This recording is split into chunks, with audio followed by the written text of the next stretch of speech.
Los Angeles, California. 3023. The war between the ogres and trolls has taken its toll.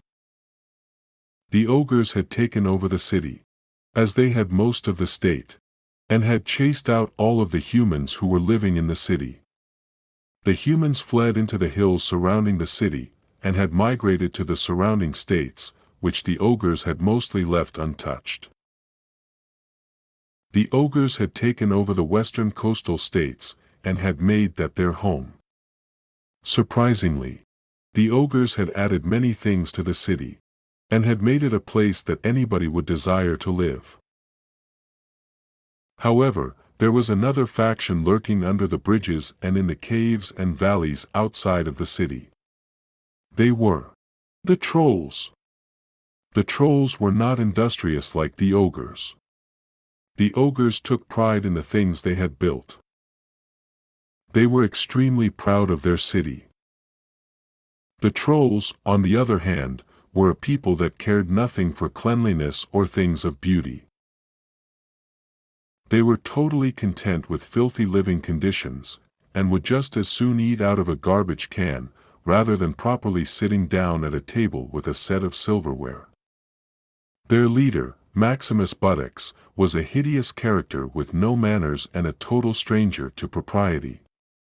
As was the case with all of the trolls, he would steal you blind if you turned your head. At first, the ogres allowed the trolls to live beside them in the city. However, as time wore on, the ogres saw the true nature of the trolls come to the forefront. Their stores were looted and pillaged.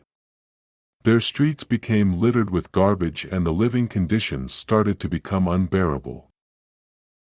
Infuriated by the actions of the trolls, and patience having been worn out, the ogres began a campaign to force the trolls out of the city. At first, the ogres tried to reason with the trolls and asked the trolls to conform to their standards of living. But the trolls were filthy and despicable by nature, so any type of compliance was short-lived. The ogres finally realized that the trolls were never going to cooperate, so asked the trolls to leave and begin anew elsewhere. But the trolls refused to conform, and stated they had as much right to live in the city as the ogres did. However, the ogres were there first, and had established the principles everyone was to live by. So the ogres asked the trolls to kindly leave, a request that met fierce opposition. Realizing that the trolls were not willing to cooperate in any way, the ogres then issued a decree from their top council, ordering the trolls to leave. And thus began the horrendous war between the ogres and the trolls. The ogres were skilled in battle, and had developed many modern weapons.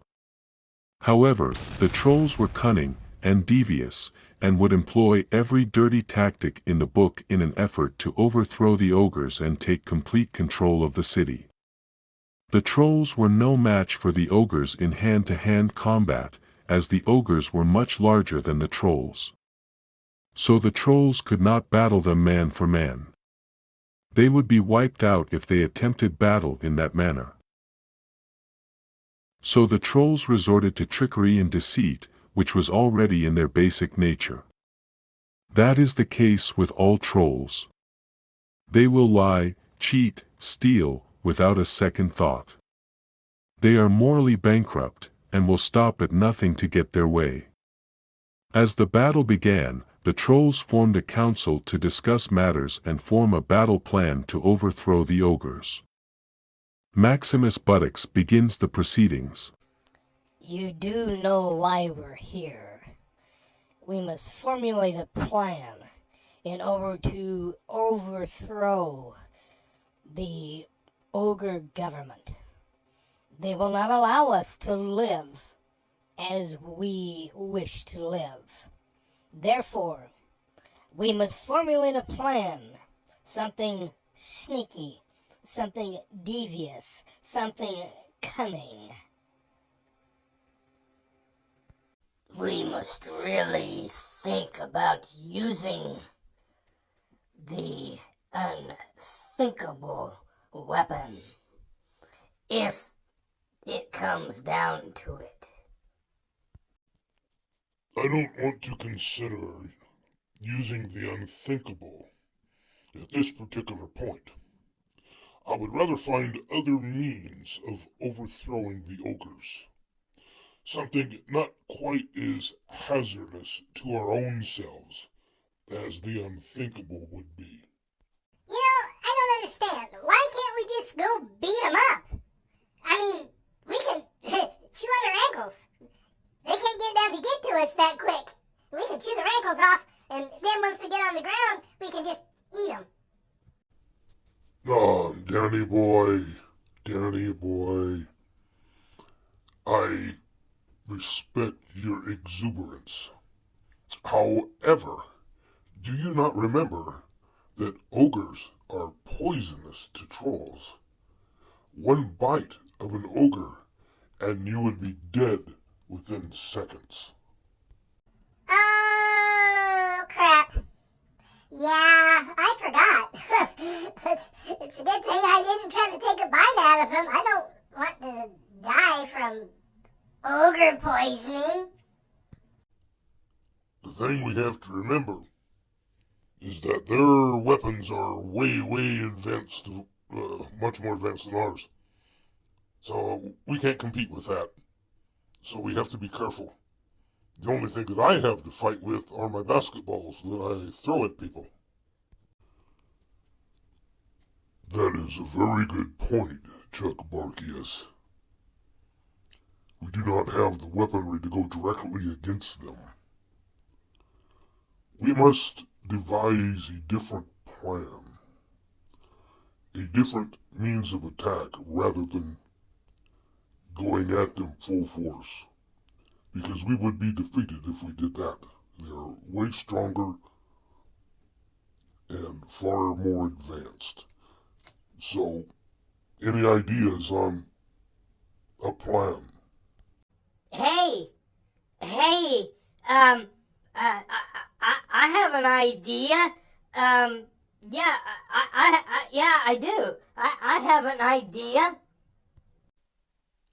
Jeff Pupius, I am surprised that you speak up.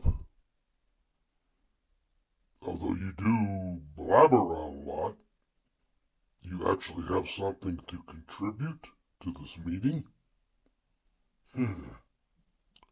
All right. What is your idea? Well, what's always worked for me is I try to make people think that I'm their friend.